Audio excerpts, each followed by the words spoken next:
acá tienen un dibujito en el cual se ve claramente qué es lo importante del sinterizado, en el sentido de que ustedes tienen partículas en contacto puramente físico, ¿sí? Las 4 partículas con su forma bien esférica inicial, y después del sinterizado, ¿qué va a pasar? Producto de que hay transporte de materia desde diferentes regiones de la partícula hacia el cuello, que es esta zona de contacto entre las partículas, se va a producir esto que están viendo acá, el crecimiento del cuello. No sé si llegan a ver el cursor mío o no. Sí, el cursor sí se ve. Sí, se ve. Ah, porque yo señalo, no sé si ustedes están viendo dónde señalo o no. Esta zona que se creó acá en las entre las partículas que no estaba originalmente, porque acá estaba claramente delimitada una partícula respecto de la otra y el contacto era puramente físico o mecánico, estaban anclada una partícula con la otra. Que es el caso de una pieza cerámica que se conformó, por ejemplo, prensando un polvo, tipo una pastillita de RF, y prensándolo con una prensa justamente en la forma que se quiere, la forma geométrica requerida, pero simplemente las partículas están en contacto físico y, como digo, puede haber algún anclaje por producto de la rugosidad superficial mecánico. Pero esa es la única unión que hay, no hay unión química. Justamente producto de los procesos de transporte de materia que se producen cuando empieza a aumentarse la temperatura y hay activación térmica y hay justamente un gradiente de potencial químico, de presión, como quieran verlo, en esta zona que tiene curvatura negativa, acá en donde se produce el contacto, eso hace que, esa es la fuerza impulsora que hace que el material comience a dirigirse hacia esa zona de presión negativa, y producto de eso es que aumenta este cuello, pero no solo aumenta, aumenta en qué sentido, en que acá había contacto físico, como digo, y acá hay nuevos enlaces químicos. Acá lo que era el límite de las partículas se desdibujó totalmente, porque ya hay material, ¿sí? Esa es lo fundamental, digamos, una de las consecuencias, esa siempre ocurre, ¿sí? Que tiene eso, consecuencias del proceso del tratamiento térmico que se está, al cual se está sometiendo el material, ¿sí? Producto del movimiento de especies, producto de la variación o sea, del gradiente de potencial químico y como fuerza impulsora también el hecho de que en esta situación se redujo digamos, el área superficial, se redujo de alguna forma, ¿sí? Acá había un área, una interfaz que acá no la hay, acá en principio internamente, no habría mucho cambio en la cantidad de área, justamente porque cambió solo la forma, pero no el tamaño del poro, ¿sí? Pero, bueno, la fuerza impulsora de esto también uno lo menciona en el sentido de que se va a cambiar, sobre todo cuando densifica, interfase sólido-gas por interfase sólido-sólido, ¿sí? Y entonces, nada, todo les quiero ir pasando, digo, pasándoles las ideas fundamentales para que las escuchen muchas veces y vayan quedando. Pero entonces, volviendo a la cuestión original, en este proceso, ¿sí? Que podría ser el que se origina, por ejemplo, si el mecanismo es evaporación-condensación, hay una modificación. Las partículas se modifican de forma, el poro también, pero no hay un acercamiento de los centros de las partículas. Y eso hace que no haya una modificación en la digamos, en como uno suele medir la porosidad, que es en fracción volumétrica. El volumen de poro sigue siendo el mismo, aunque esté distribuido de distinta forma, porque cambió la forma exclusivamente. Para que haya cambio también en la cantidad de poro, medidas de esta forma, como fracción volumétrica, implica justamente que la porosidad disminuyó de tamaño, ¿sí? Como se está viendo acá en este dibujito. Ahí sí, si vos midieras, bueno, acá lo tenés, fíjate, este L0, que sería la distancia medida de alguna forma en el sistema, no cambió de acá a acá, pero sí cambia de acá a acá, ¿sí? Y claramente el tamaño de la porosidad en este caso y en este caso son diferentes. Acá es más pequeña que acá. Entonces, acá sí tenemos lo que llamamos densificación en el sentido de eliminación de porosidad. Y tenemos los dos efectos. El aumento de los cuellos que produce la cohesión del material, claramente un material que solo está unido físicamente se rompe con más facilidad que un material en donde la unión pasó a ser exclusivamente química. Ya no distingo las partículas acá. Y por otro lado, en este caso, además se produjo una densificación por eliminación de porosidad. Esto es lo ideal que se quiere obtener como producto final cuando se utiliza el sinterizado para la fabricación de productos cerámicos, fundamentalmente, que es en el contexto que se utiliza. No solamente las partículas cerámicas o inorgánicas que forman la materia prima de un cerámico sinteriza. Cualquier partícula sometida a estas condiciones va a sinterizar, pero como proceso se lo utiliza como proceso físico se lo utiliza justamente en la fabricación de cerámicos, justamente porque los cerámicos tienen la dificultad de tener muy altos puntos de fusión, que dificulta la obtención por fusión y enfriamiento, que es lo que se hace en los metales, y encima tienen más elevados los coeficientes de dilatación térmica, y entonces durante el enfriamiento hay mucho riesgo de rotura de la pieza por los cambios volumétricos que ocurren. Se utiliza el método, en general se llama electrofusión, pero es poco común respecto al uso del sinterizado convencional o no convencional. Ahora hay métodos de sinterizado más sofisticados que simplemente colocar la pieza en un horno. Pero bueno, nada, me desvié de la cuestión. Y para producir esta situación en la cual hay un acercamiento de los centros de las partículas, como bien decía Pedro, lo que tiene que ocurrir es que el material provenga del centro de la partícula, del interior de la partícula. ¿Sí? Esa es la clave. Y del interior de la partícula se va a mover exclusivamente al cuello por borde de grano o por la red. No le queda otra.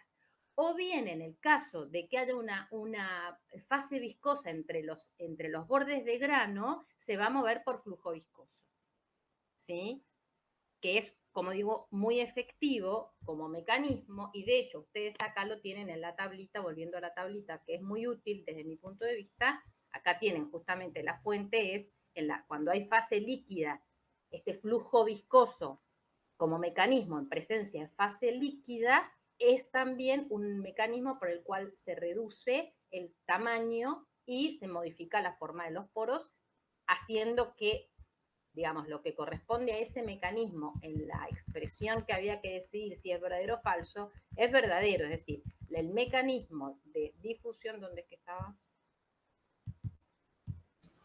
Profe, volviendo a la tablita, siempre que el material que va al cuello viene de la superficie, no densifica. No densifica. En Perfecto. principio no densifica. Bien, bien. ¿Sí? Por eso acá son de 4 a 7 los mecanismos que realmente densifican en ese sentido. ¿Sí? Y volviendo entonces a la frase en cuestión, de los mecanismos que nombra,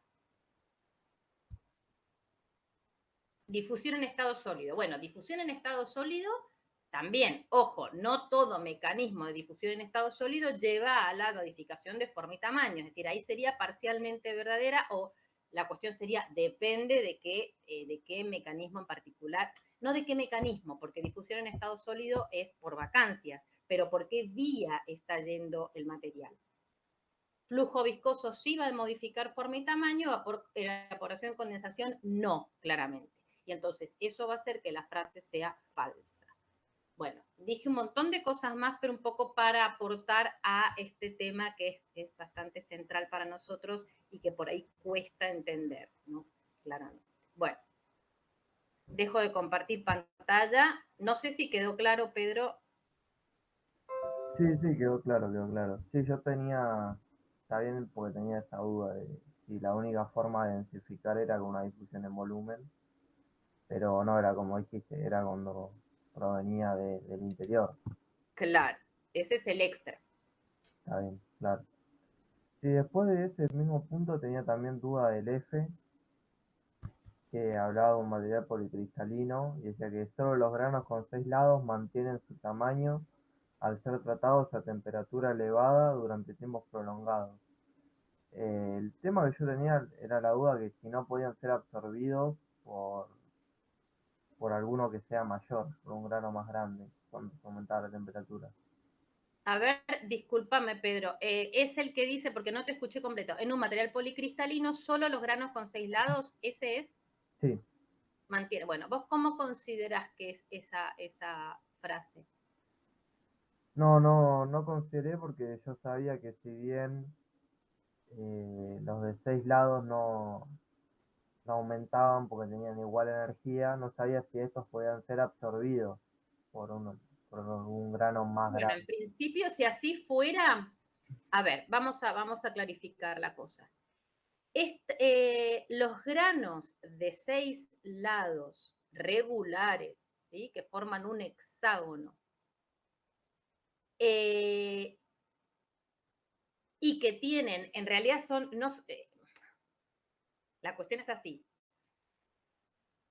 Para hablar de movimiento de partículas, átomos, los que fueran, de un lado del borde de grano al otro lado del borde de grano, tiene que existir un delta G a través de esa superficie.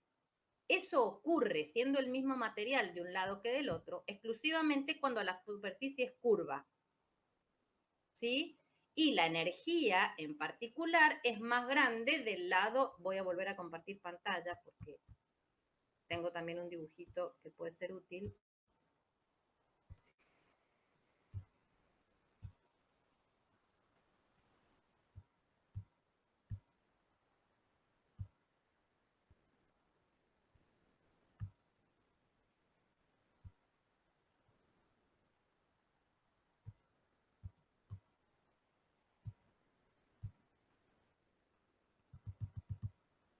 Bien, ¿ven la pantalla ahí? Sí, Bien. Les decía, solamente tenemos movimiento de partículas de un lado a otro, de un borde de grano, cuando la superficie es curva. ¿Por qué? Porque la energía de este lado, del lado, por así decirlo, cóncavo, si lo vemos desde este punto negro que está acá, es mayor, los átomos están como más apretaditos, tensionaditos, que del otro lado donde están más relajados, por así decirlo. Tomo la analogía porque a mí me sirve para darme cuenta de qué lado hay, veo más los átomos como más tensionados y por ende más, con más energía. Y entonces el movimiento a raíz de esta curvatura es que se produce el delta G que hace que pase átomos, hablemos de partículas en general, desde este lado, desde el lado de la izquierda, por así decirlo, hacia el otro lado, produciendo que el borde de grano se mueva en dirección contraria. ¿Sí? En el caso de un borde de grano plano, en principio eso no ocurriría porque los átomos estarían idealmente a las direcciones de equilibrio correspondientes, tanto de un lado de lo que podría definir como interfase que del otro. Entonces, en principio ahí no tendría delta G y no tendría movilidad atómica de partículas de un lado al otro. ¿Sí? Eso en el plano, para que exista un grano con todos sus lados planos, exige eso que los ángulos sean 120 grados en el plano y que la forma geométrica sea la de un hexágono. Entonces, si idealmente existiera esa microestructura a nivel 2D que haga que exista uno o varios a su alrededor, granos hexagonales de esas características, ahí realmente no habría movimiento de grano porque no habría, movimiento de partículas a través del borde de grano, saltando entre comillas de un lado a otro, porque no habría fuerza impulsora. Pero ¿qué pasa? Esto es ideal. Ese material, no existe un material 2D que tenga esas características. Como acá está hablando de un material policristalino real, olvidémonos de esa situación como posible, porque ese es un modelo. Acá vamos a tener granos volumétricos y en el caso de los granos volumétricos hay una forma geométrica que es, acá la tengo, el tetracaedro, que es un cuerpo geométrico que asemeja, digamos, tendría las características del hexágono en 2D, pero bueno, los ángulos son diferentes, bueno, es un octaedro truncado, ¿no? Tiene el dibujito en alguna de en la bibliografía creo que está. Pero entonces eso es lo que hace falsa esta sentencia, ¿sí? En realidad el modelo de granos planos hexagonales como aquel sistema en el cual no va a haber crecimiento de grano porque no hay fuerza impulsora para el movimiento de las partículas en el borde de grano, la zona del borde de grano, es correcto, ¿sí? Eso es así, pero en realidad, como me están hablando de un material policristalino, ese modelo no es aplicable, ¿sí? Eso solamente ocurriría en el plano. Un material policristalino es tridimensional claramente y tiene granos que lejos de esa geometría, no es geometría, ¿cómo es? Bueno, geometría en términos generales. Es un cuerpo, sí, un cuerpo geométrico. Y como digo, el cuerpo geométrico que tendría aproximadamente esas características no es un hexágono, claramente, que no tiene volumen, sino un cuerpo que se forma con caras hexagonales más cuadradas y más o menos. Y ahí se conseguiría una partícula ideal con caras planas, ¿sí? Con caras planas. Bueno, no sé si clarifiqué la idea, Pedro. Sí, sí, no, no lo había pensado tanto de la forma de al ser policristalino era en 3 dimensiones. ¿No? Sí. Esa es la trampa, por así Claro. decirlo. Claro, no, te lo quería preguntar y más que nada para estar atento. Lo importante, está bien, lo que... importante es que ustedes identifiquen cuál es el origen primero eso, bueno, en principio vamos a tener movimiento de los bordes de grano, que en realidad es movimiento de las partículas, es como las vacancias, ¿no? No se mueven las vacancias, se mueven las partículas. Bueno, acá en realidad no se mueve el borde de grano, se mueven las partículas. Pero producto de que haya una curvatura. Si no hay curvatura, en principio no hay energía libre asociada que impulse ese movimiento.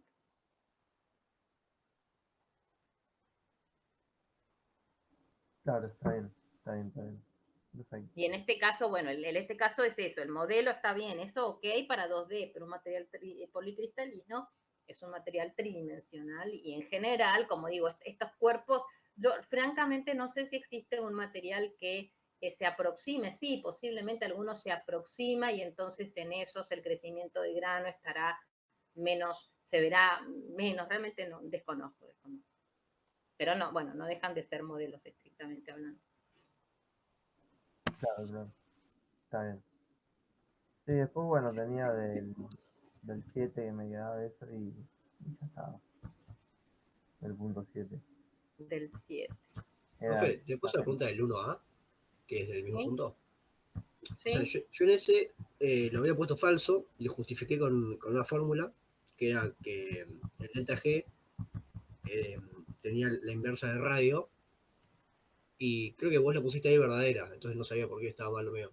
Dice, el delta G a través de la interfaz, debería decir, no de la interfaz. Bueno, hay un tema con la traducción de interface con C al castellano que parece ser que no existe, porque el interface ese interface con C en inglés es intercara, ¿sí?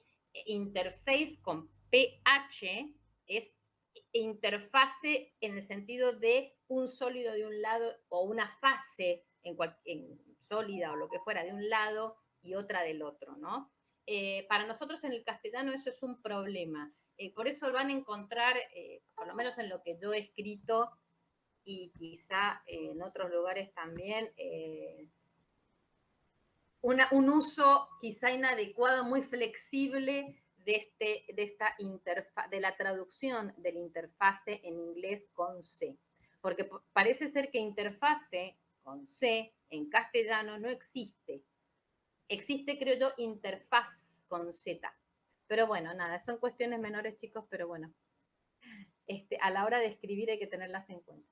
Bien, entonces esperen que voy a leer bien lo que dice. El delta G, a través de la interfaz entre dos granos de un mismo compuesto, es lo que estábamos hablando recién, es decir, un borde de grano, es mayor cuanto mayor es su curvatura. ¿Sí? Ahí está la confusión, o sea, ¿por qué yo la pongo verdadera? Porque la curvatura, ¿sí? Digamos, el delta G es proporcional a la inversa es proporcional al radio de curvatura. Y el radio de curvatura es la inversa. O sea, la curvatura es la inversa del radio. ¿Sí? Entonces, el delta G es proporcional. Para que la voy a ver bien también en la ecuación. Claro, porque, viste, siempre las suponemos redonditas las cositas. Entonces yo pensé que el radio de curvatura era el radio de las partículas. Por eso. No, ahí está el error, ahí está. Porque yo me paré a mirarlo desde adentro. Me paré a mirarlo Sí, desde pero adentro. igualmente, la curvatura es la inversa del radio. Ah, ¿Sí? Entonces, cuanto más chiquita es una partícula, mayor es su curvatura. claro. ¿Sí? Sí, sí. Oye, como que gira más rápido, ponele. Entonces, cuanto digamos, más aguda es la variación del perímetro, lo cual implica, de hecho, ¿viste? Cuando los radios, el radio de la Tierra, ¿por qué nos parece que la Tierra es plana? Cuando en realidad el radio tiene una curvatura. Porque es tan grande el radio, ¿sí? Que la inversa es muy pequeña, la curvatura es baja. ¿Sí? Porque el radio es grande. Porque por eso el término curvatura se refiere a la inversa del radio. Claro, está bien. ¿Sí? Yo he pensado al revés. Exacto. Entonces, espera que quería mostrar la ecuación. Bueno, acá puse un dibujito. Ahora comparto la pantalla.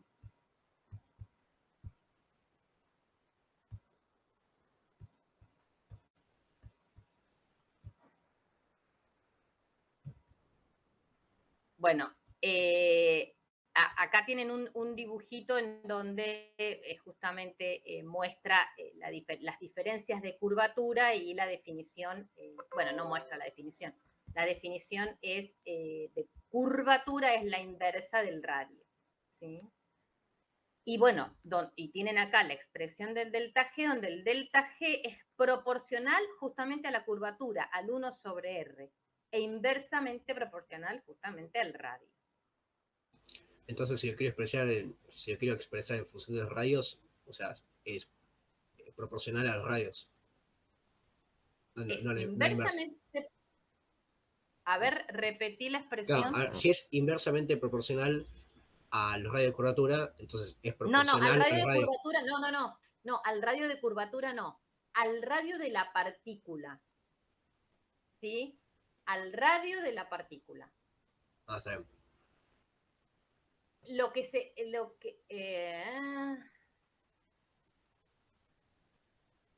Bueno, acá por lo que tengo escrito, radio de curvatura es la inversa de la curvatura. Bueno, el radio de curvatura es el radio. A ver, acá lo tenemos. Yo no sé si ustedes lo llegan a ver. No, profe, el radio de curvatura es 1 sobre R. No. El radio de curvatura es el radio. Sí, acá lo tienen expresado. La curvatura es la inversa del radio. Ah, está bien. ¿Sí? Entonces, como acá la expresión está en función de la curvatura, ¿sí? La curvatura justamente es 1 sobre R. Entonces, delta G es proporcional a 1 sobre R. Más grande una, más grande la otra, que es lo que dice la expresión. a través de la interfase entre dos granos del mismo compuesto es mayor cuanto mayor es su curvatura. Si dijera su radio de curvatura, ahí sería falsa como la había puesto, no me acuerdo quién estaba hablando.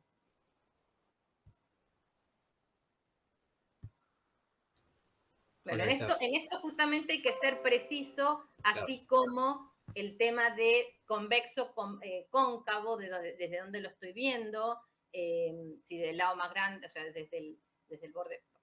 En ese sentido tienen que ser cautos cómo escriben las cosas porque pues, podemos incurrir en ese tipo de errores. Que básicamente sabemos lo que estamos diciendo, o sea, el concepto no está errado, pero a la hora de expresarlo se expresa erróneamente.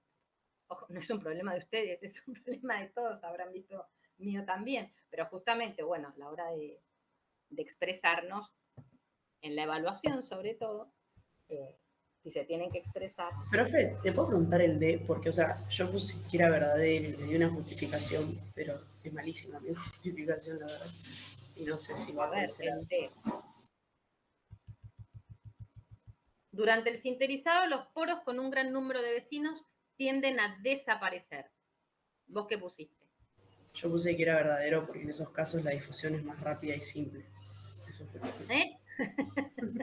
Está no, malísimo, sí. pero sabía Más que era verdadero y no sabía qué poner. ¿Pusiste? ¿Más qué? Más rápida y simple. No. Es horrible. Yo quería poner que era verdadera nada más, pero no sabía qué poner. Vamos de vuelta. Mira, voy a apelar nuevamente a los dibujitos porque en este sentido dicen más que las palabras. Dibujitos que ustedes deben haber visto, posiblemente Ezequiel los tiene en la teoría o los han visto o los verán en la bibliografía. Pero a ver, la cuestión es así. Los poros, porque acá, ¿qué diferencia hay o quizás uno tiende a confundir? Acá está hablando, si acá dijera granos, ¿sí? Si acá dijera granos, tampoco es real, porque los granos van a tender a aumentar. No dije nada. A ver, durante el sinterizado dice, los poros con un gran número de vecinos tienden a desaparecer. ¿Sí? Un poro de esas características sería el poro 10 de esta figura, análogo a lo que sería un grano grande en un material policristalino, donde justamente, producto de ser tan grande, en general los bordes de grano son de esta forma, es decir, vistos desde el centro de ese grano o de ese poro, son convexos, ¿sí? Entonces el movimiento de este borde de grano, justamente por lo que venimos diciendo, va a ser como indican las flechitas, no sé si se llegan a ver, que van a moverse, hacia allá. ¿Sí? Justamente van a desplazarse hacia el centro de curvatura que le corresponde a esa interfaz. ¿Sí? Entonces, este poro, lo mismo si fuera un grano, no va a tender a desaparecer, por el contrario, son los que están más activados para crecer, justamente por cómo es la diferencia de energía a través de esta superficie en función de cómo es su curvatura, que hace que, digamos, los átomos tengan más energía de este lado, entonces tiendan a pasar para acá. Y esto pase, ¿cómo es? Tienda a desplazarse hacia allá. Claro, está bien. No, yo lo pensaba como que si tenías más granos alrededor, era más fácil como absorber ese poro, por así decirlo. Pero claro, no pensé en que podían tener iban a tener los bordes convexos. O sea, lo que vos estás diciendo es real, tiene más granos alrededor, claramente. Pero bueno, el tema es la curva, más que la cantidad, es que, o no solo es la cantidad, sino que producto de la cantidad, la curvatura tiende a ser de esta forma.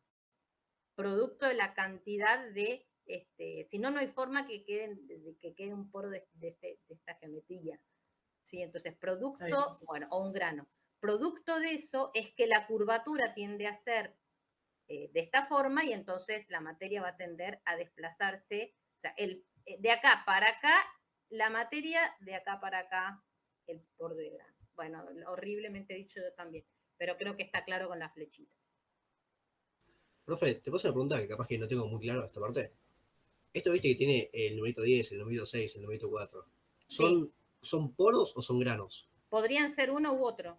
Ah, bien. Fíjense, acá está el de 6 lados que veíamos recién con Pedro, con la pregunta de Pedro, donde justamente producto de que acá tenemos bordes planos, acá no hay, fíjense, hay una doble flecha, no hay movimiento de la interfase. Claro, entonces el análisis lo puedo tomar como si fueran poros, esas cositas de ahí. Sí, creo que son análogos, sí. Ah, bien. Justamente por eso, a ver, la distribución granulométrica de las partículas, ¿sí?, en un sistema y cómo están distribuidas espacialmente, tal de evitar que le queden espacios así grandes, es importante justamente por eso, porque si les queda un poro muy grande, en vez de hacerlo desaparecer, van a producir durante el sinterizado el efecto contrario. Claro, yo pensé que el análisis era solamente para los poros. Claro. Nota, es esto. Perdón, solamente para los granos. Claro, pueden pensarlo también para el caso un poro. Bien, perfecto, gracias. De hecho, creo que eso así está en la bibliografía, lo que se llama coalescencia de poros o poros que tienden a crecer en los sistemas producto de eso. Claro, pero los poros no estarían entre los bordes de grano, por lo que estuvimos viendo, o estoy... No, a veces sí, hay bueno, es que también, justamente, acá los tenés entre los granos, justamente. Pasa que podés tener, un poro puede estar compartido por varios granos. Tenés este caso y tenés el caso anterior. A ver, esperen un poquito. ¿Vieron el caso ese del modelito de las 4 partículas? Tenés un poro ahí también. Claro, claro. A ver, que a ver. lo que No, habíamos espera. visto en la teoría era como que era más los granos, o sea, todo eso como grano, y poro era como algo que estaba capaz en el borde de grano. O algún lado. Claro, ahora estoy entendiendo qué estás queriendo decir vos. Vos me estás queriendo decir que los poros están dentro de las partículas exclusivamente. Claro, que no vas a tener uno en el medio del grano. Capaz. No, sí, podés tener poros, vas a tener poros. Claro. Vos fíjate, a ver, en esta situación, tengo partículas acá, ¿sí? Y tengo un poro acá adentro. O bien, estos podrían ser granos y esto ser un poro. Cualquiera de los dos casos vale, es posible. Es decir, idealmente, en un material real, ¿sí? Esto, en un material real, estos serían granos, un terrible poro acá, posiblemente alguno pudiera ser también, alguno no está, es más, esto creo que está sacado esto en la figura original puede que sean granos, pero aplica, como digo, también a los poros.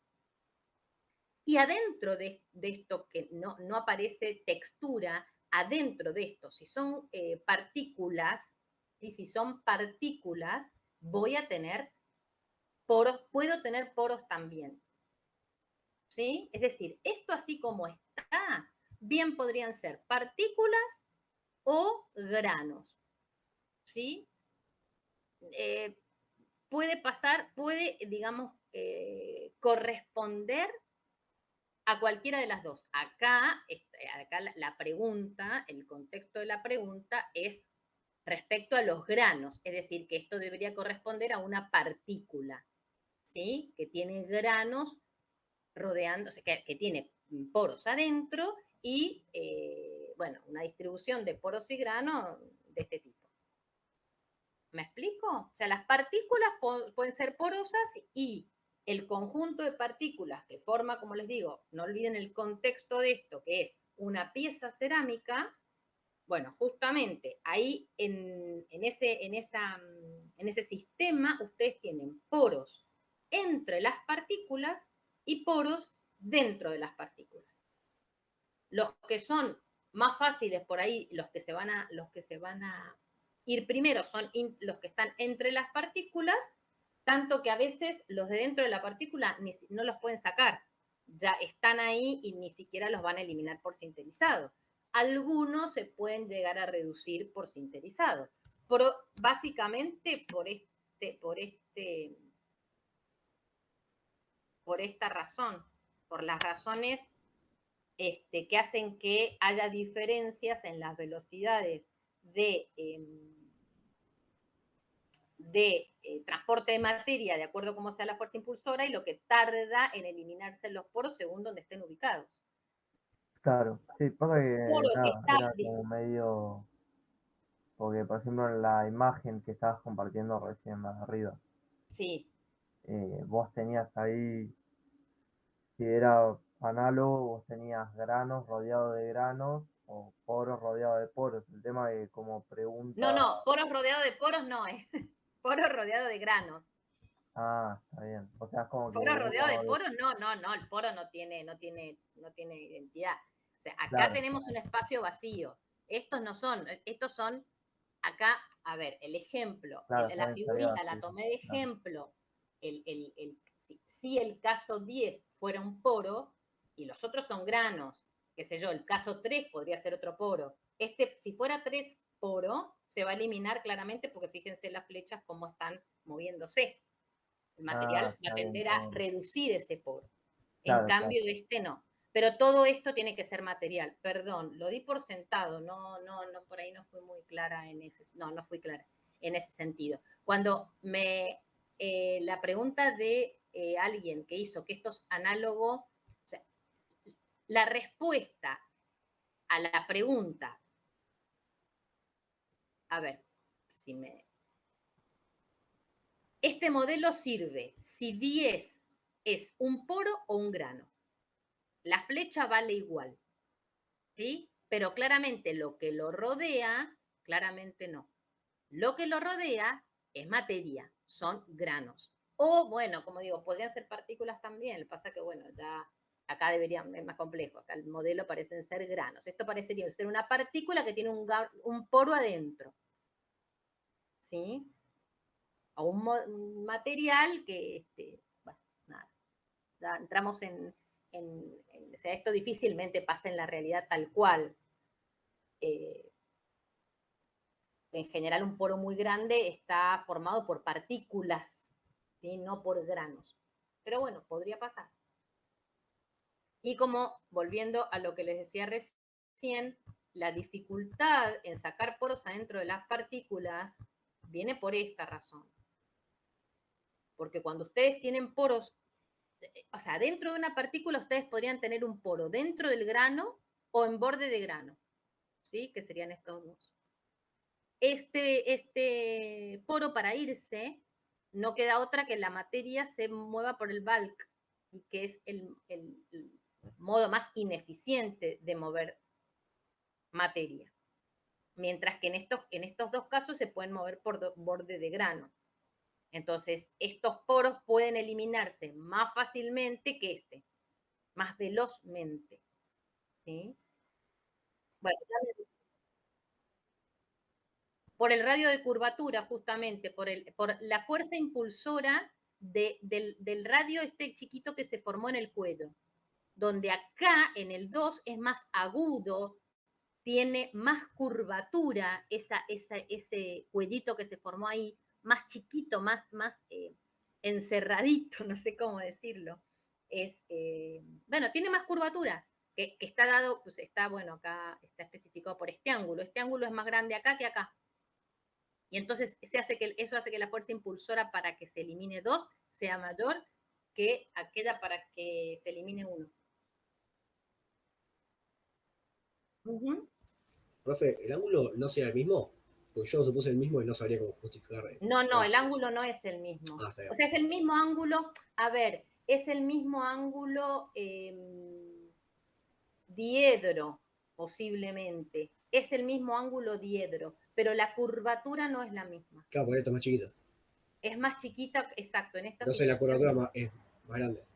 Claro, el delta P de presión, la presión negativa, si querés verlo, o el potencial químico, esa diferencia de esas propiedades termodinámicas entre, en ese punto, es respecto al resto de la superficie, es más grande, ese delta es más grande. Producto todo de que esa curvatura es más fuerte, el radio de curvatura es menor, pero la curvatura es más grande. Claro, gracias. Bueno, ya nos derivamos, pero seguramente ese me lo iban a preguntar. Bueno, no sé si clarifiqué, ya ni me acuerdo en cuál estábamos.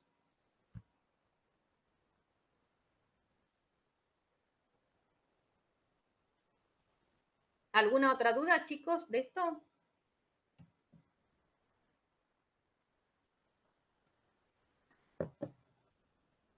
Bueno, no sé si Pedro le quedaba alguna duda de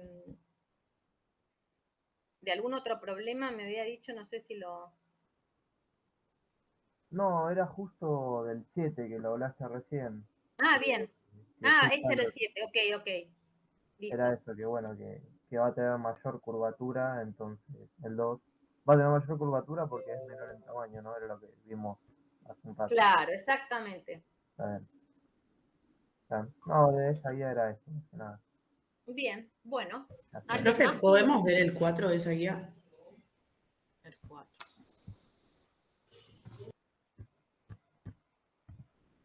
El 4, ¿sí? No supe cómo plantearlo, la verdad. Bueno, para eso hay que hacer una suposición, a ustedes les piden que estimen, ¿sí? Porque creo que así lo prediga el tamaño de grano, de un material que está sufriendo crecimiento normal de grano, producto de esto que estamos hablando, ¿no es cierto? Que cuando hay curvatura, que es la mayor parte de las situaciones, en la mayoría de las situaciones, va a haber una energía libre asociada a los bordes de grano que va a hacer que los bordes de grano se muevan, porque la materia se va a desplazar hacia zonas de menor energía. Entonces, eso hace que siempre crezca ciertos granos, obviamente a expensas de otros, porque la materia no se crea. Entonces, hay granos que crecen y otros que decrecen de tamaño. Pero en términos de valor medio, la curva de distribución de tamaño de grano se corre hacia mayores valores. Y si es normal, en principio, la variación, digamos, la dispersión de esos valores no cambia. Esa es la diferencia con el crecimiento anormal, que sí cambia, se reduce la distribución porque hay granos que crecen mucho más que otros. Pero acá están hablando en una situación donde hay un crecimiento de grano normal, en un óxido, el óxido de magnesio, a 1500 grados hay cristales o granos que crecieron, bueno, de tanto en un cierto tiempo. Y te piden que predigas cuánto va a crecer en algún otro tiempo, en algún otro, a ver, que se diga el tamaño de grano, luego de 4 horas, o sea, más tiempo y más temperatura. ¿Sí? Si la energía de difusión del borde de grano, y entonces ahí ya les está diciendo cuál es el mecanismo que se va a considerar para los procesos de difusión. Difusión por borde de grano. No es por bulk, es por borde de grano. Es de 60 kilocalorías. Considera una dependencia tipo Arrhenius para la velocidad de crecimiento de grano de P a dt. Voy a compartir la pantalla porque claramente ahora en el aire no es que a mí se me dificulta, creo que a ustedes es más complicado. Esperen que me parece una cosa acá.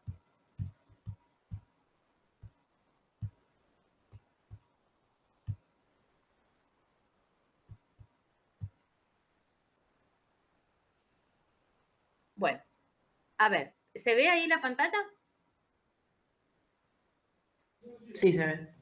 Bien, entonces, lo que les está diciendo a ustedes, el problema es que consideren que la variación, o sea, la velocidad de crecimiento de grano expresada como la derivada, ¿no es cierto? ¿Cómo expresarías una velocidad temporal? La derivada del tamaño de grano respecto del tiempo, ¿sí? Esta dice que cumple con una dependencia tipo Arrhenius, es decir, que es igual a un factor preexponencial por la exponencial de menos energía de activación sobre KT. Esto es una expresión tipo Arrhenius, que ya la vimos también en reacciones en estado sólido, por ejemplo. Y bueno, está diciéndonos el problema que debemos considerar esta similitud, esta igualdad, que la velocidad la podemos expresar tipo Arrhenius.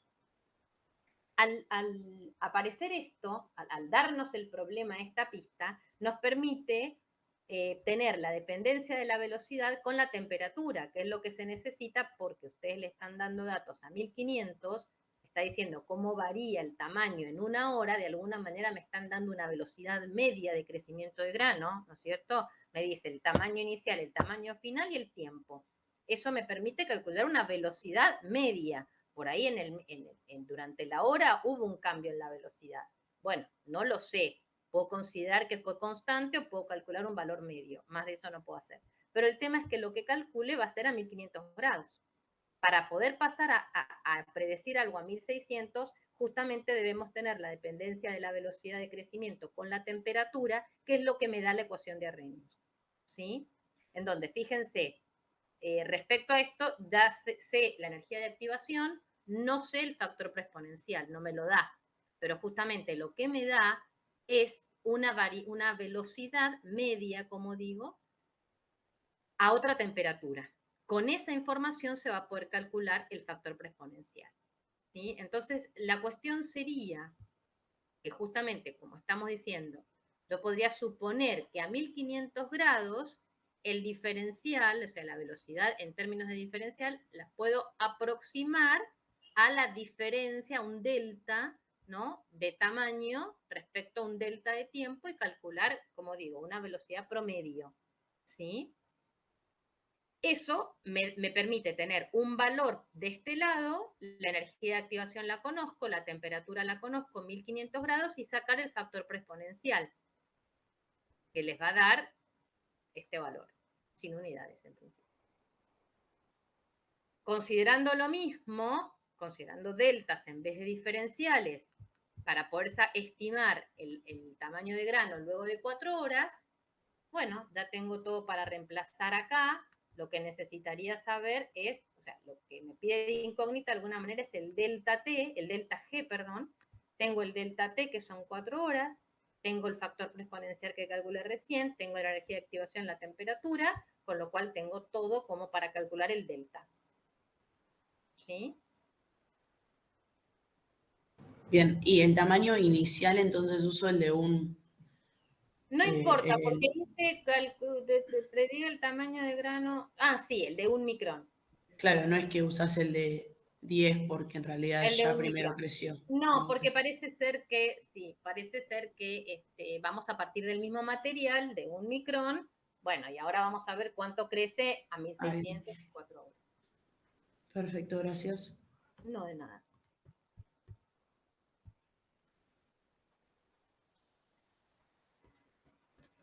Bueno, ¿alguna otra duda?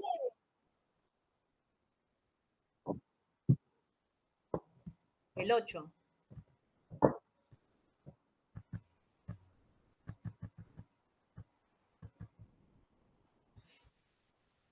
A ver, el 8.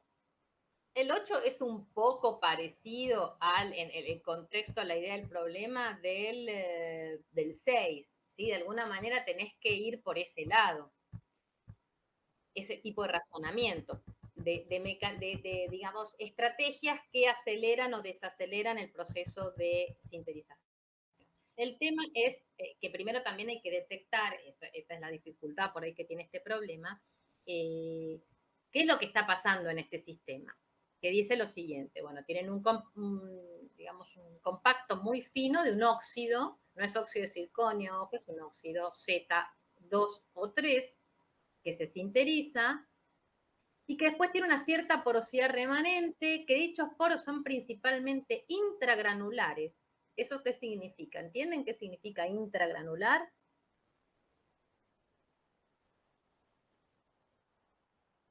No, justamente, no entre los granos. Dentro de los granos. Dentro de los granos.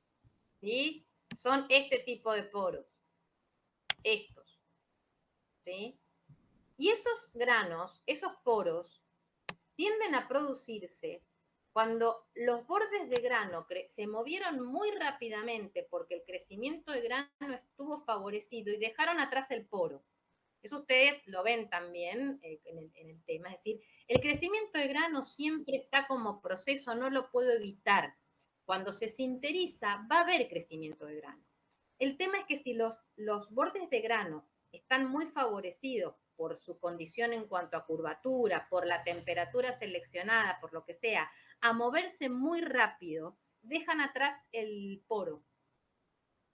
¿Sí? Y eso hace que ese poro no lo pueda sacar más. Chau, quedó ahí. No tengo forma de sacarlo con ese tratamiento, justamente. Bueno, puedo hacer otras cosas para modificarlo, pero por el tratamiento ese no lo voy a poder sacar. Entonces, justamente hay que trabajar en el sinterizado. Se trata de pasar rápidamente hacia la temperatura lo más alta posible, que tenemos cierta límite, no puedo aumentar la temperatura, digamos, por la temperatura, uno dice, bueno, cuanto más alta mejor, porque justamente ahí en esa zona de altas temperaturas activo los mecanismos que llevan a la reducción del tamaño de los poros, que son los mecanismos justamente no los superficiales, sino en los que la materia se tiene que mover por borde de grano o, mejor aún, por la red. ¿Sí? Pero ¿qué pasa? Primero, la temperatura no la puedo elevar y elevar hasta donde quiera porque el material se empieza a ablandar. Así es que tengo un límite. No recuerdo, creo que son, no sé si decirles, porque no está claro en la literatura, un acierto 0,5, 0,7 la temperatura de fusión. Si Ezequiel no se los dio es porque no está claro. Pero tiene que estar por debajo de la temperatura de fusión. Porque obviamente, si no, el material se funde. El material tiene que mantener su integridad. ¿Sí? Ustedes tienen que sacar una pieza que no tenga ningún indicio de haberse siquiera ablandado localmente, no. Entonces, ese es nuestro límite. Tenemos que estar bien por debajo, pero bien por encima, digamos, de cierto valor que le permita a los átomos moverse. El tema es que si nosotros, digamos, dentro de lo que es el rango de altas temperaturas, el extremo inferior, que todo depende del material de que se trate, obviamente, esto de alta temperatura, hay una idea global. A ver, qué sé yo, por decirles, hasta temperatura ambiente es una temperatura baja, para los cerámicos hablo. Hasta 600 grados podríamos decir que estamos en el régimen de bajas temperaturas. De 600 a 1200, 1300 el intermedio y de ahí en adelante alta, más o menos. Pero esto depende de cada material, porque depende de la temperatura de fusión. Y hay materiales que funden a 2000 grados, cerámicos, y hay materiales cerámicos que funden a 1200 o a 1000. Entonces, esto de alta depende o baja o lo que fuere, depende en realidad del material. La cuestión es que para favorecer los mecanismos que me llevan a sinterizar mejor, tengo que evitar pasar por la zona en donde estoy activando, por ejemplo, mecanismos que conducen solo a modificar la forma porque la vía que está haciendo que el material se mueva o se desplace más eficientemente es la energía superficial, ¿sí? Entonces, por eso, en general, en los tratamientos se calienta rápidamente hasta la temperatura final. O bueno, más o menos, también dependiendo de que se quieran activar o producir otras reacciones, pueden haber un programa de calentamiento que tenga mesetas antes, ¿no? Bueno, no quiero entrar en mucho detalle, que no les sirve de nada en realidad. Pero la cuestión es que para favorecer el sinterizado tenemos que ir a pasar rápido por la zona en donde están más activados los procesos en superficie que hacen que también los granos se muevan rápidamente y dejen atrás los poros porque justamente como no están activados los mecanismos de migración por borde de grano o la red, que son los que me permiten acompañar al borde de grano en su movimiento, entonces queda atrás. ¿Sí? Eso es lo que está pasando acá, de alguna manera. Por eso cuando dice que quedan poros intragranulares, está diciendo los bordes de grano se movieron tan rápido que no fue posible arrastrar los poros. ¿Sí? Todo esto para aclarar eso. Indique y justifique cuál de los siguientes tratamientos de sinterizado recomendaría para el mismo compacto con el objetivo de reducir la porosidad por debajo de 0,3. Dicho de otra manera, tratar de que esa porosidad de remanente no quede como tal. Algo va a quedar, puedo admitir, porque difícilmente van a barrer todo, eso seguro también. Pero bueno, que se reduzca, ¿sí? Entonces, de alguna manera, ustedes tienen que tratar de que los bordes de grano se muevan a una velocidad más reducida para que arrastren al poro. Y entonces poder reducir esa porosidad que queda. ¿Está? Entonces, bueno, acá si están leyendo lo que dice, está diciendo eso. Profe, no estás compartiendo igual. Ah, perdón. Entonces no estoy compartiendo. Bueno, no, lo tengo en la pantalla, no hay ningún dibujo, nada que merezca la pena que lo vean. Entonces, ¿hasta ahí estamos? El primer ítem dice tratarlo a mayor temperatura. ¿Sí? Bueno. De acuerdo a lo que dijimos recién, tratarlo a mayor temperatura va a favorecer todos los mecanismos.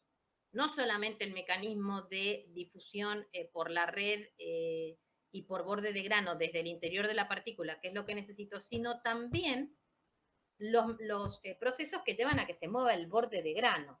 Entonces, tratarlo a mayor temperatura sin modificar cómo llego a esa temperatura, no sería, por lo que acabamos de decir, una estrategia muy útil, muy eficiente. ¿Sí? ¿Se entiende? Bien. Después, o sea, lo que uno tiene que tratar, básicamente, y esto también se lo tiene que haber seguro contado Ezequiel en la teoría, es en estas situaciones retrasar el crecimiento del borde de grano, de alguna manera.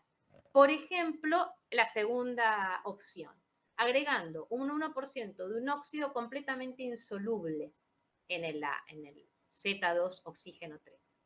¿Eso qué va a hacer? Si es completamente insoluble, va a formar una segunda fase, que cuando el grano se encuentre con esa segunda fase, eso medio inevitablemente retrasa el borde de grano. ¿Sí? Porque tiene que ir con eso, es como que le actúa de peso. Sí, es un fenómeno, se llama drag. O sea, tiende a ralentar la presencia de esa inclusión.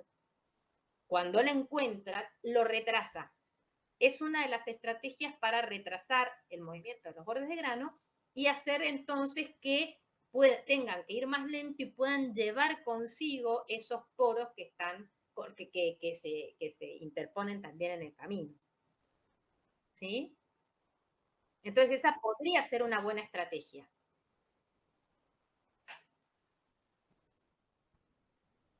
Y después, el último, dice el agregado de un 1% de un óxido que tiene prácticamente un óxido R2+, que tiene prácticamente el mismo radio que Z+3. ¿Qué piensan que podría pasar ahí?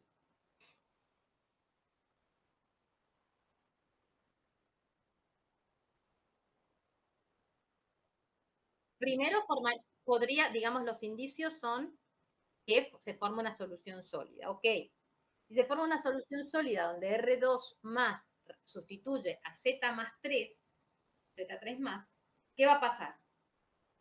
Ahí sí tienen que utilizar lo que vieron en el problema que está explicado y que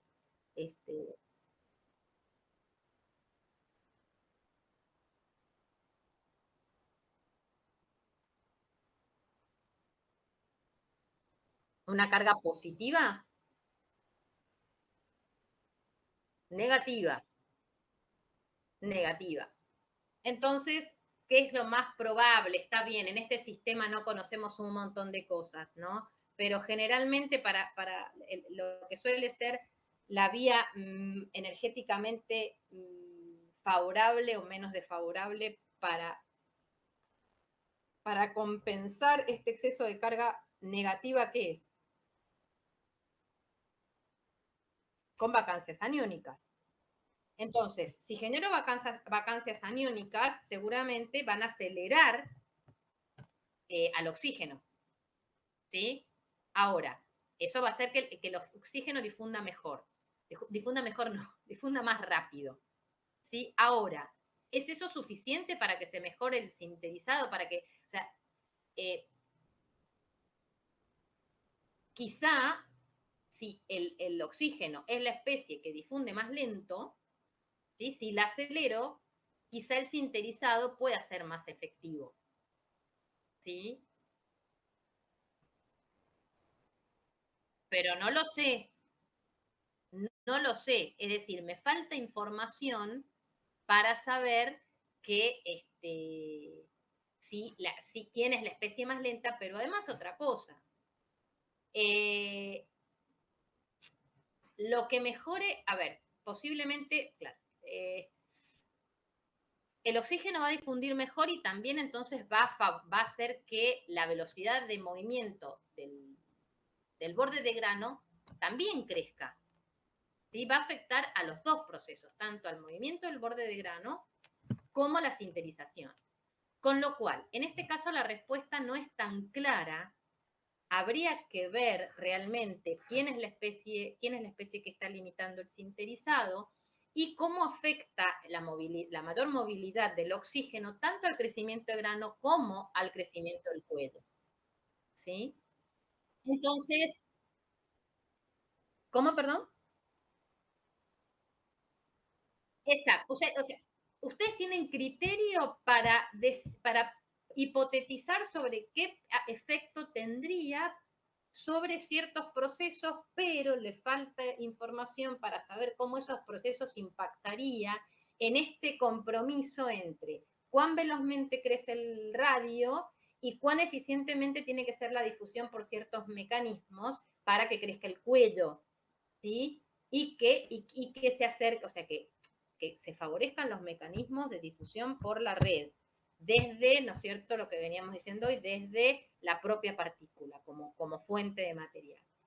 El tema es ese, que lo que favorezca eso posiblemente también favorezca al crecimiento, al movimiento de las especies que implican la movilidad del borde de grano.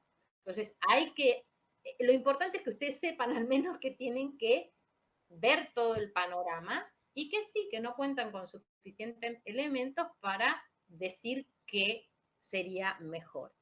En síntesis, la B es posiblemente la estrategia más eficiente, la A podría ser y la C podría ser, pero habría que tener más elementos de juicio, e incluso seguramente hipotetizando no logramos nada, tenemos que ir y hacer un tratamiento y ver qué pasa, ver cómo evoluciona la microestructura, ver cómo evoluciona la densidad y poder definir cuál realmente es la estrategia. Es decir, llega un punto en el cual la teoría no nos va a permitir tener alguna idea de por dónde ir, pero después hay que ir a la experimentación. No se puede hipotetizar.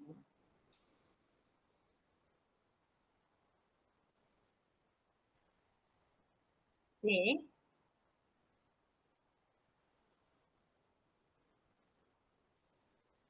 Por la información que está dando, es decir, el 5 para el 5 es el del níquel, del cromato de níquel.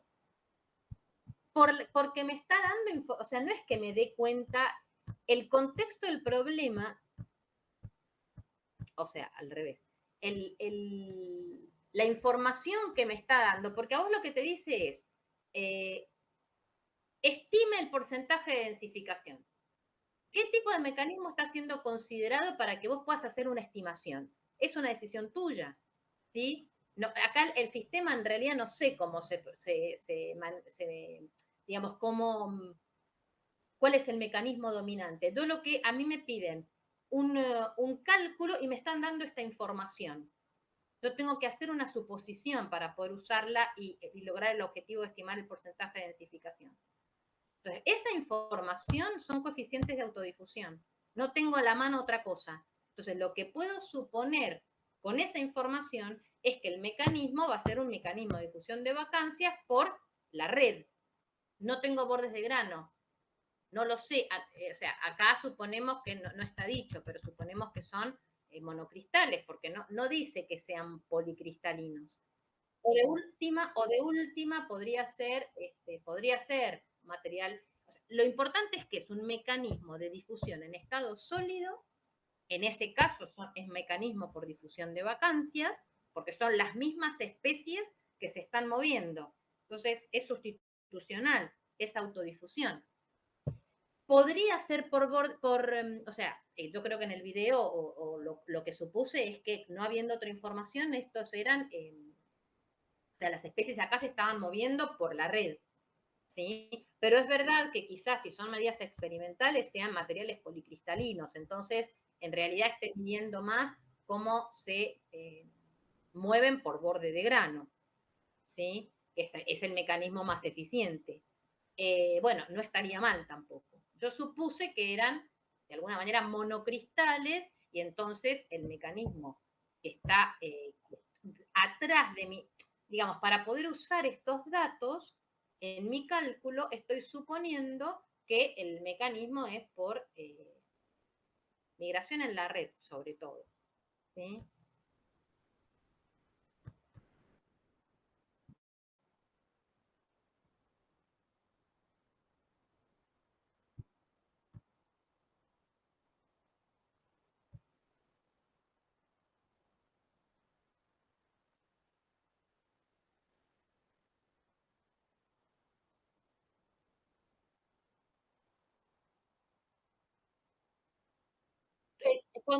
Si vos pudieras, es más, esta determinación la puedes hacer en un dilatómetro, ¿sí?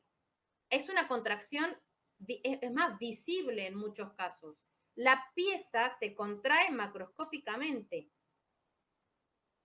¿sí? O sea, esto vos lo podrías contrastar con un valor experimental. ¿Por qué? Porque toda la materia, todos los granos tienden a acercarse. Es el dibujito, no sé si vos estabas cuando mostré este dibujito.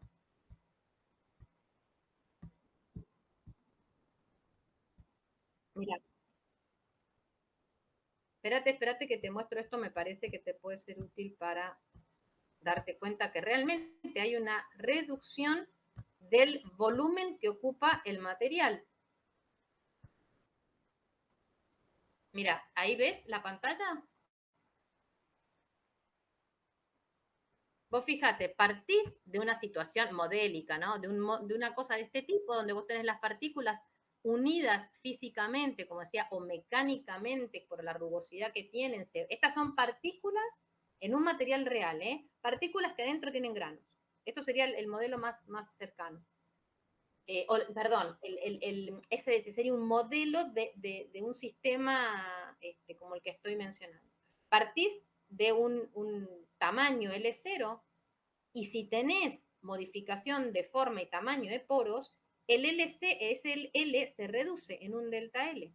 Porque realmente los centros de las partículas, si querés verlo así, se acercan, el material se va acercando. Obviamente, no a nivel de distancia atómica. Las distancias interatómicas no cambian. Lo que pasa es que se elimina espacio vacío de dentro de ese sistema. El espacio vacío que estaba acá se redujo de tamaño. Lo sacaste, por así decirlo, fuera, y entonces ahora tenés la materia toda más cerca. Y como digo, se ve macroscópicamente. En la contracción, esto seguramente en cerámica industrial, vamos a ver, ven ustedes el procesamiento de una pieza cerámica, sencilla, pero bueno, y ahí van a ver que macroscópicamente se ve la contracción que sufre el material. No de nada. ¿Alguna otra duda de este seminario? A mí me habían quedado unas del seminario anterior, pero... Por no eso, sé. Si no hay nadie más, ninguna otra duda sobre este seminario, ahora sí pasamos al 8. Sí. Eran el 1 y el 2 que quería revisar.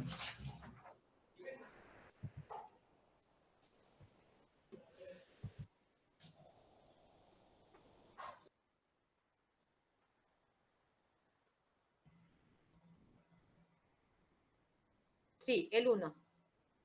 Es donde tenés que indicar básicamente, la idea de este problema es que ustedes identifiquen los principales factores que afectan a las propiedades térmicas. Sí. El tema es que Bien. en algunos la verdad me costaba A ver. darme cuenta.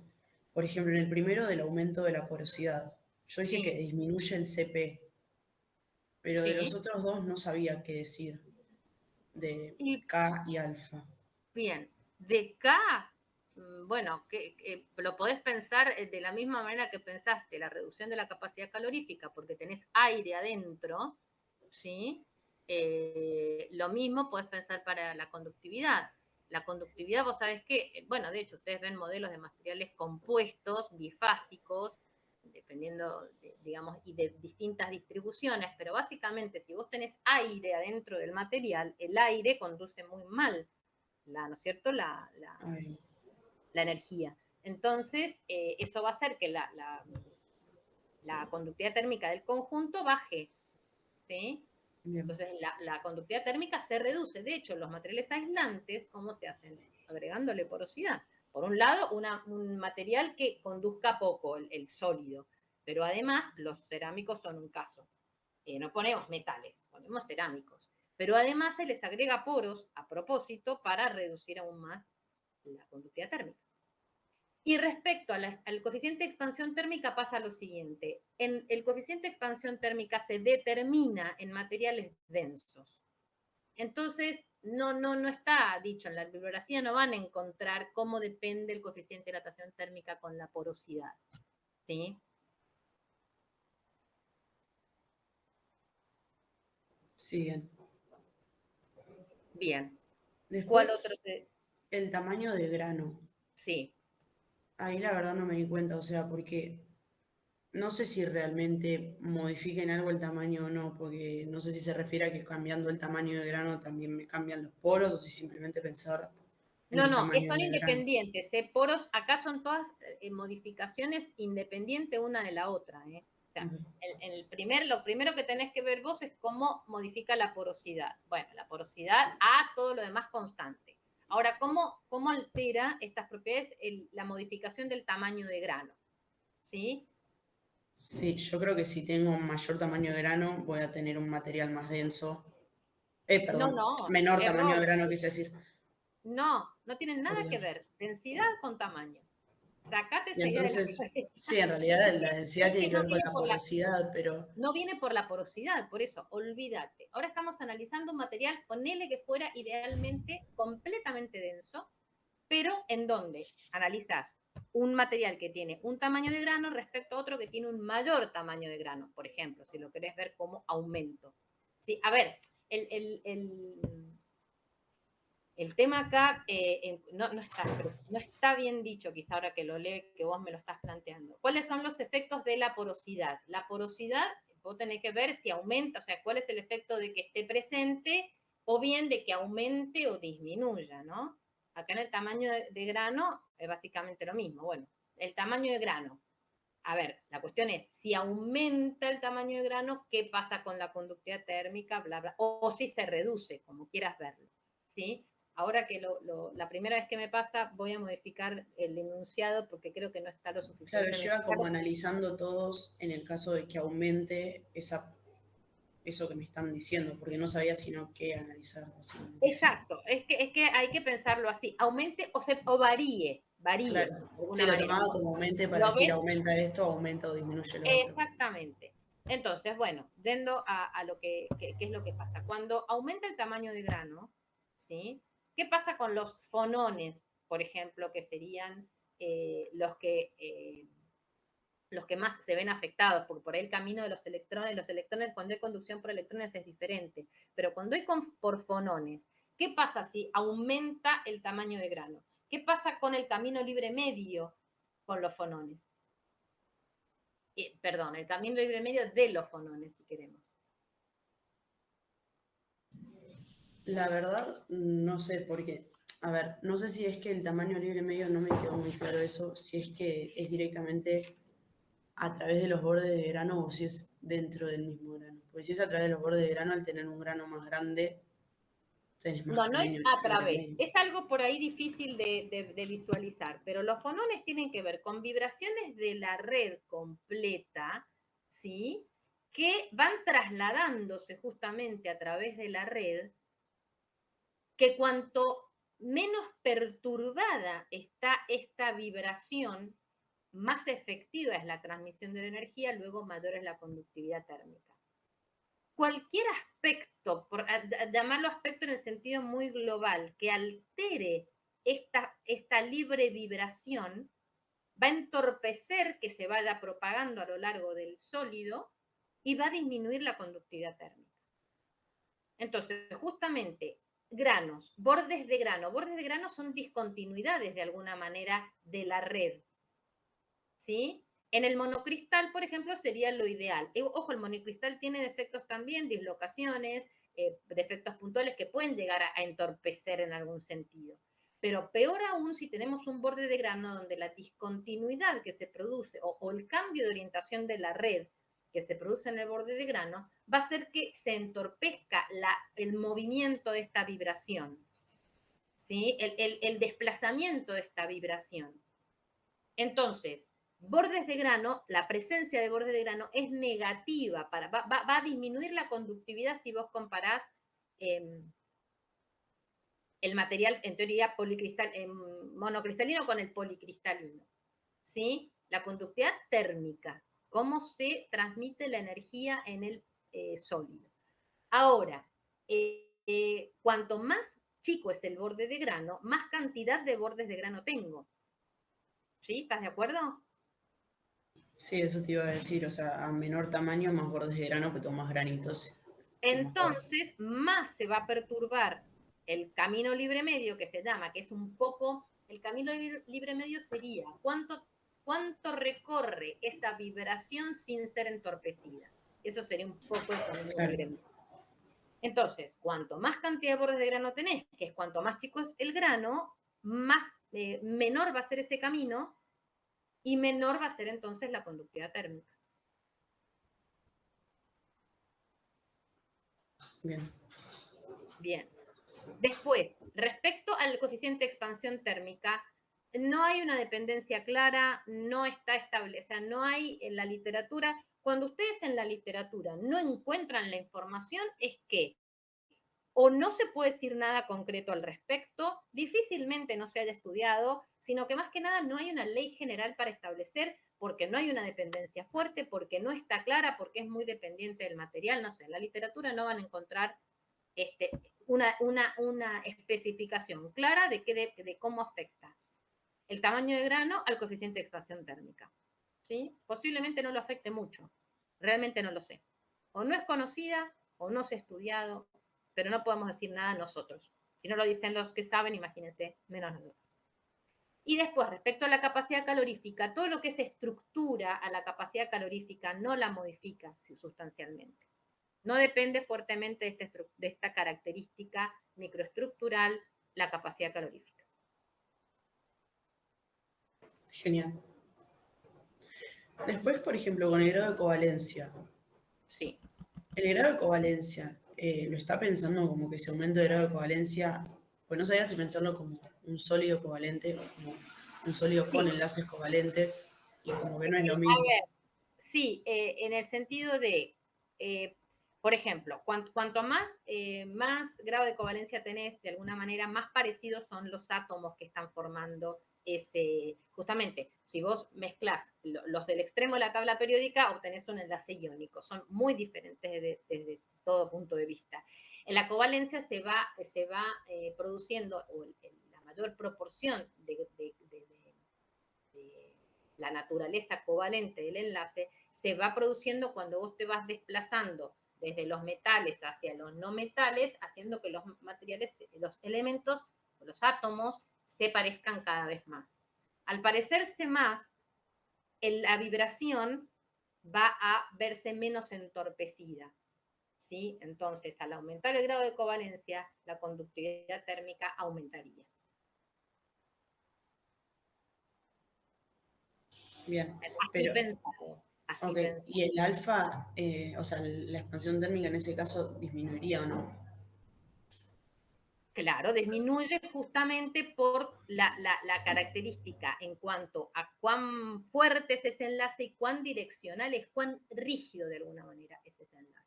Sí, efectivamente. Y la capacidad calorífica entonces también, porque No también cuesta depende, más. no, la capacidad Claro, en este calorífica caso es no algo depende estructural. fuertemente tampoco Claro. de esta característica.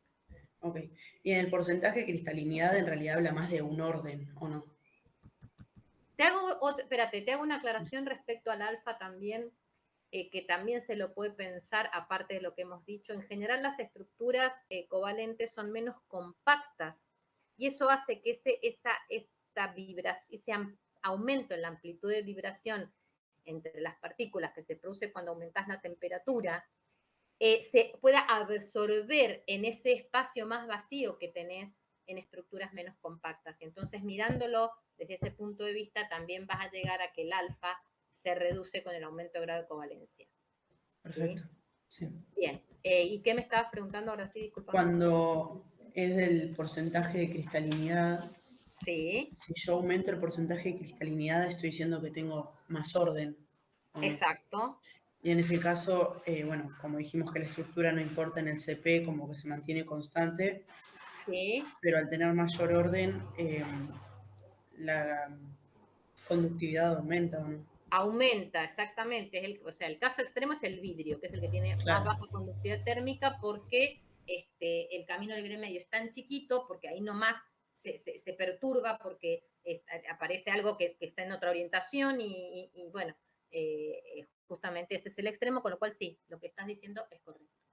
Pero la expansión térmica disminuiría, ¿o no? Y a la expansión térmica, mira, tampoco está muy claro en la literatura, te digo la verdad. Yo lo que pienso es que en realidad vos me decís que disminuiría. Claro, yo creo que disminuiría, pero por un tema de que en realidad tiene un orden que no sé si le interesa tanto romper para expandirse. Pero no Mira, sé, estoy suponiendo yo. no está claro, por eso para mí no lo encontré claramente y te digo, pensándolo en que el vidrio, por ejemplo, el extremo, tiene más volumen libre, ¿no? Que un sólido ordenado, yo esperaría que en el vidrio se pueda absorber, como te decía recién, el aumento de la amplitud y quizá te diera un alfa en el vidrio más chico. Luego un aumento en el grado de cristalinidad te conduciría a un aumento en el grado del alfa, pensado así. Pero francamente no lo sé. No está claro, no lo encontré explícitamente dicho en ningún lado. Ok.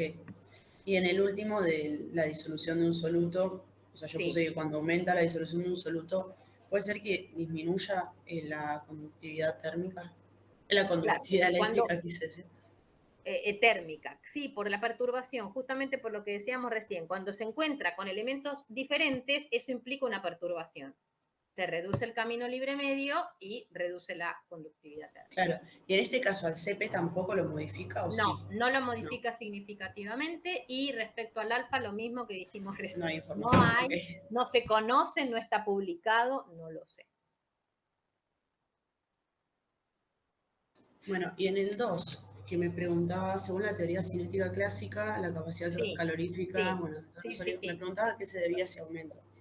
Yo dije como que se debía a factores estructurales como la porosidad de la pieza, pero no sé. No.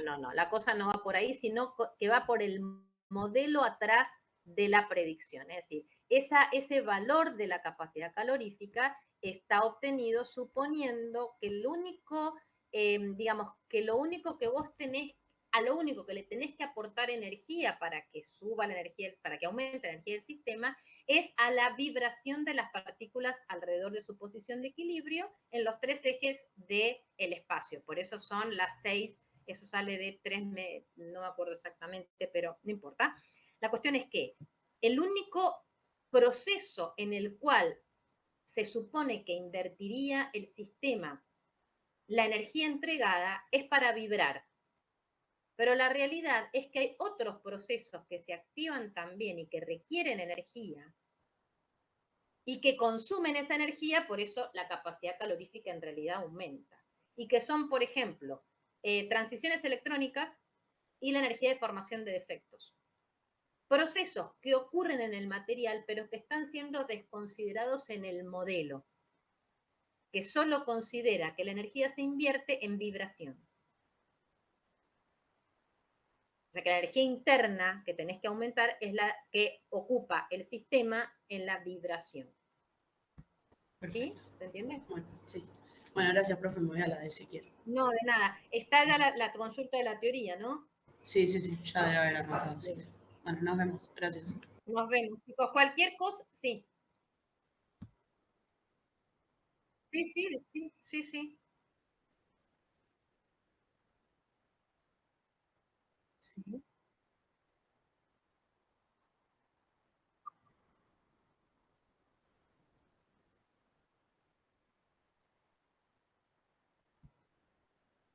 Sí.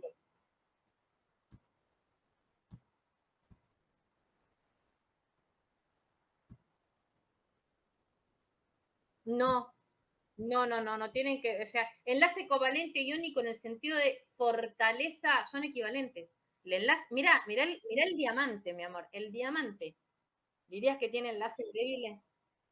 No, no, no, esa analogía, o sea, esa idea es errónea, no. Iónico y covalente son enlaces igualmente fuertes, tienen otras diferencias. Que hace, por ejemplo, que el enlace, perdón, hablé en simultáneo.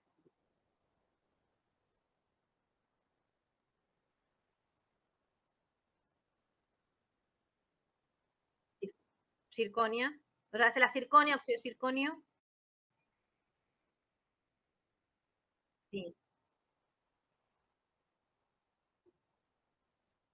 Por eso, porque los sólidos covalentes, justamente producto de no solamente una cuestión de energía del enlace, sino de direccionalidad, son enlaces más rígidos, ¿sí?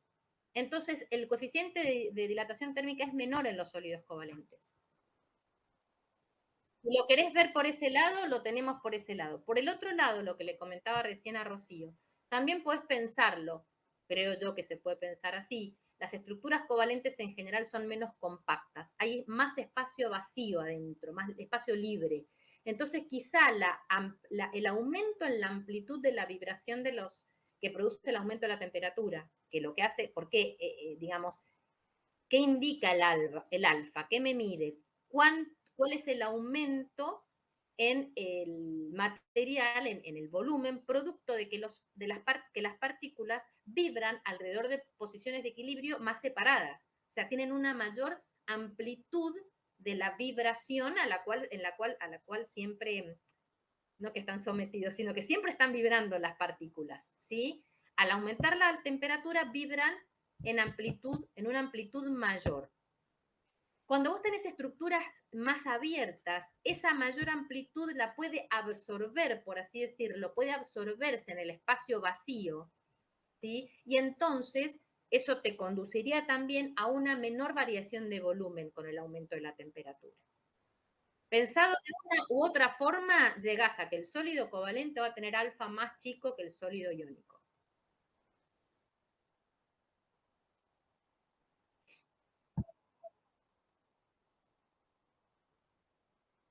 ¿Sí?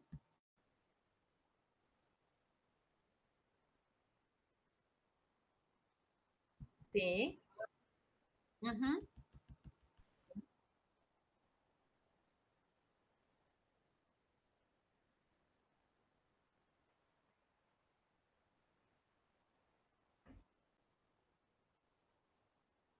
Más o menos, claro, tenés que ir a ver la naturaleza, o sea, el coeficiente de expansión térmica está fuertemente determinado por la naturaleza del enlace y el grado de compactación de la estructura cristalina, si es cristalina, ¿sí? Entonces, acá, los enlaces más débiles, más fáciles de separar las partículas que los une, van a ser los que te conducen a una variación de la amplitud más importante. Entonces, los que tienen enlaces de Van der Waals entre las moléculas, el caso del nylon, por ejemplo, el caso del grafito en dirección perpendicular a las placas, a las láminas, estos van a tener los valores de alfa más grandes. ¿Sí? El nylon primero, le sigue el grafito, Después le siguen, te queda cobre, acero y grafito. El grafito es claramente el más chico de todos porque en dirección a las capas, porque tenés enlaces covalentes. Son los que te generan el menor alfa. Entonces, en el otro extremo tenés el grafito seguro. Y después te queda acomodar el cobre y el acero. Bien. Ahí lo podés pensar, lo podés pensar con las temperaturas de fusión. Si vos buscas las temperaturas de fusión, el cobre tiene menor temperatura de fusión. Si tiene menor temperatura de fusión, significa que su enlace es más débil, por así decirlo. Tiene menor fuerza. Luego va a tener un mayor alfa. Entonces, el orden sería nylon, grafito perpendicular a las láminas, cobre, acero, grafito paralelo. Y eso está verificado con valores de literatura, para que te quedes tranquila. Bueno, pero se entiende un poquito más qué tenés que pensar. Vos tenés que pensar en el proceso físico que está originando lo que te mide esa propiedad del sistema. Bueno, obviamente no es tampoco, así suena fácil, pero después aplicarlo por ahí es más complicado.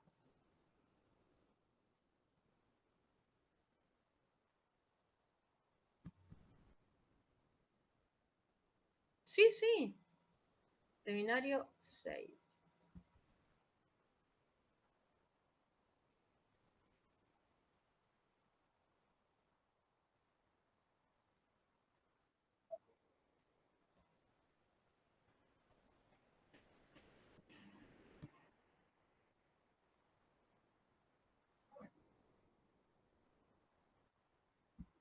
Ah, no, algo está mal. ¿Qué problema, discúlpame? ¿El 6? Bueno, espérate que te lo pongo en pantalla.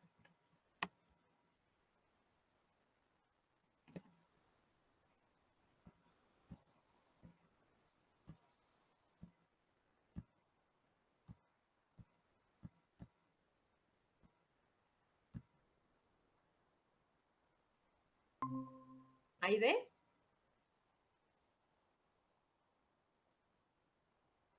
Bien. A ver, te dice, radio crítico a partir del cual crecerán los núcleos de la clase alfa. ¿Sí? Tenés a 500 a 25 las temperaturas que tenés que calcular. Tenés 573 es la temperatura a la cual se produce la transformación de fase, es decir, la cual tengo en equilibrio los dos polimorfos. Tenés que usarla en grado Kelvin. ¿Sí? Y el radio crítico ustedes tienen la fórmula, ¿no es cierto? La podés derivar, pero tenés la fórmula. Es 2 gamma, gamma lo tenés, ¿no es cierto? Gamma lo tenés acá, la temperatura crítica la tenés, abajo vuelve la temperatura crítica, T sería 500 en un caso y 20, en grado Kelvin, perdón, 773 en un caso y 273 en el 8, y la cuestión es el delta H. ¿Vos tuviste en cuenta que delta H no es directamente este delta H? Igualmente esto no tendría que hacer que te dé negativo. Al revés esto. Claro, claro. La única cuestión así, dificultad que tenía el problema era que el delta H no lo podían usar tal cual se los da porque se los da en mol y usted lo tiene que tener en volumen. Entonces tenían que ir jugar con la densidad, claro, y listo. Bien, perfecto. Era esa pagada. Sí. Uh -huh.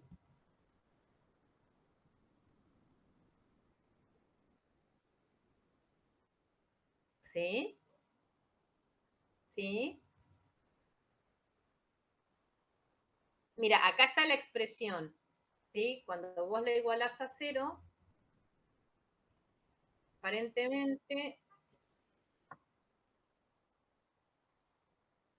a ver, ¿te dieron estos valores? Te dieron 2.61 a 500 y 0.3 a 25. Es lo que a mí me dio.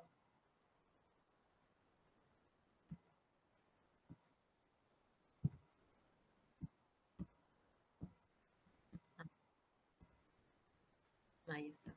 Bien.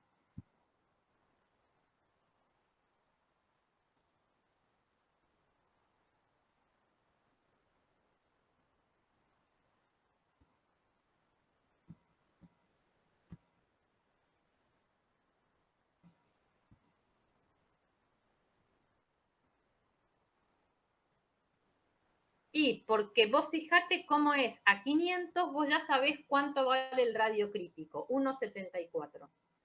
¿Sí? Y sabés cuánto vale a 500, o sea, 1,74 te garantiza que son núcleos cinéticamente estables. Ya si es mayor a 1,74, es 40, ya es cinéticamente estable.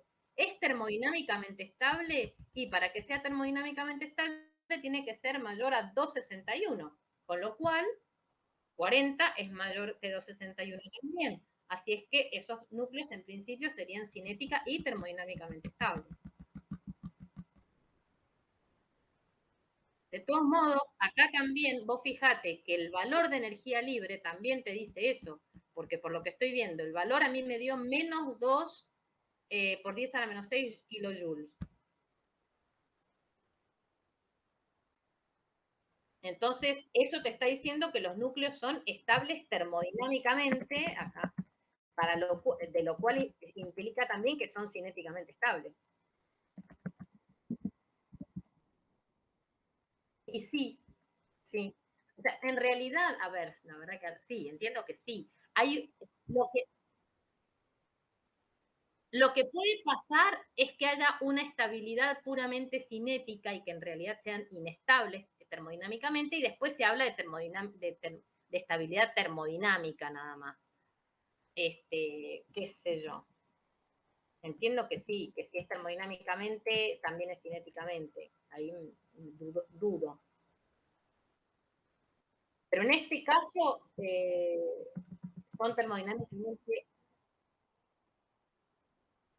claro, exacto.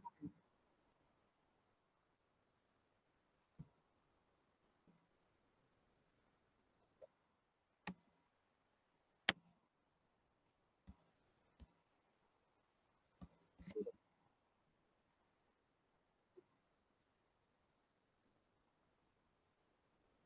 Y la martensítica, la transformación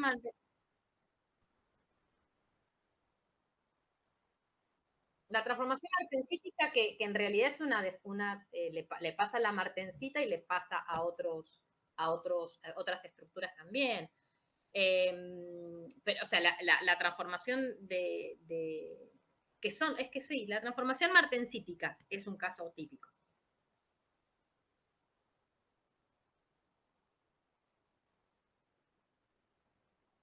Sí, sí, sí, sí. No. Se refiere a, en función de qué propiedad termodinámica sufre una discontinuidad y cómo es ese cambio, ¿sí? Si aumenta o disminuye, poder decir qué características va a tener la estructura respecto, o sea, ¿qué te dice el cambio en esa propiedad termodinámica respecto a la estructura? Ejemplo, espérate que te comparto la pantalla. Ejemplo no, básicamente, ¿qué es lo que hay que ver? A vos te dice, transformaciones de primer orden, ¿cómo era que decía bien el problema? ¿Qué tipos de variaciones? Por un aumento en la temperatura a presión constante o un aumento en la presión a temperatura constante.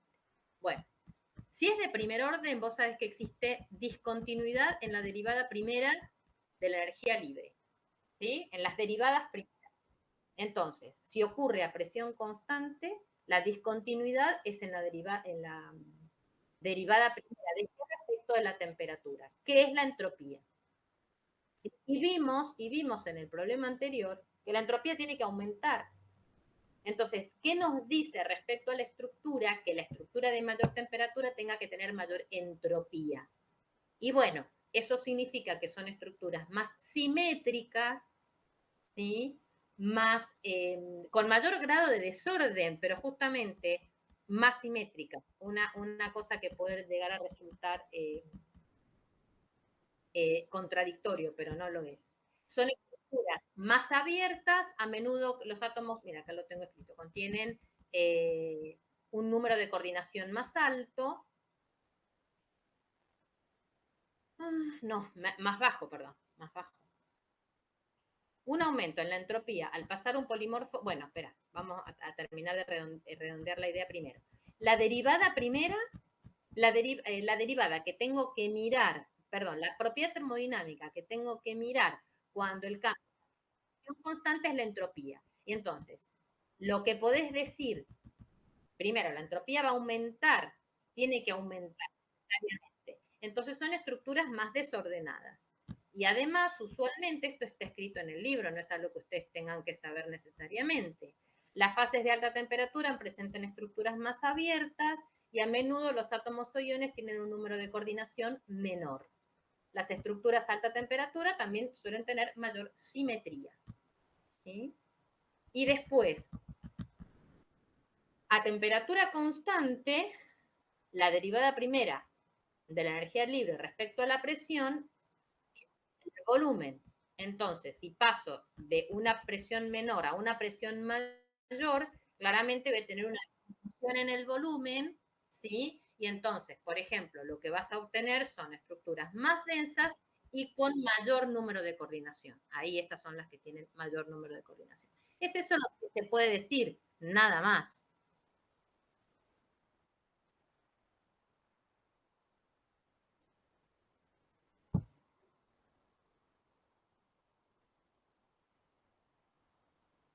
Está bien, es la oportunidad para preguntarla, está perfecto.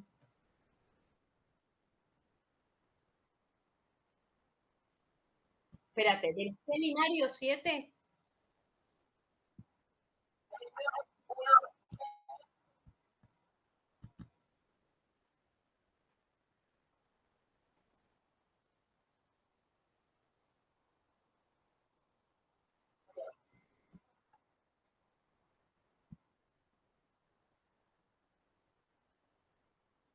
Sí.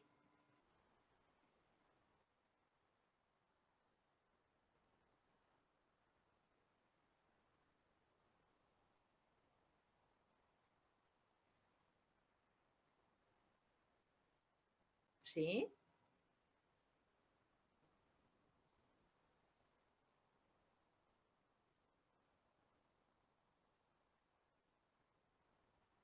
A ver, ¿vos cómo pensás que es esa reacción?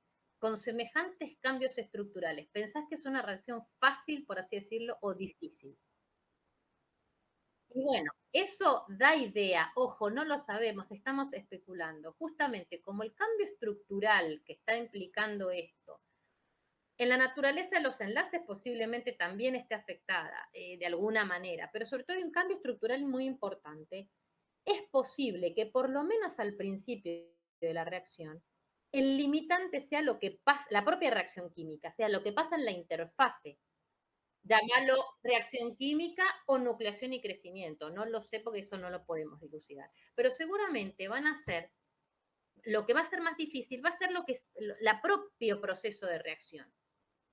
Es posible que después, ya cuando tenga el sólido 3 en el medio, empiece a haber una mayor limitación por el lado de la difusión posiblemente y pase a tener control difusional cuando pase el tiempo.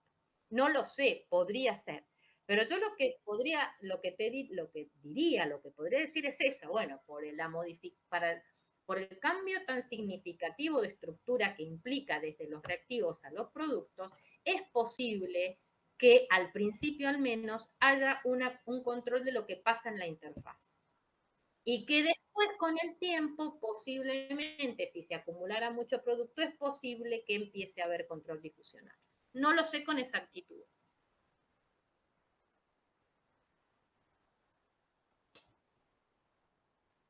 Bueno, muy bien, genial, es la idea, que no se queden con dudas en lo posible. No, de nada, para nada. Adiós.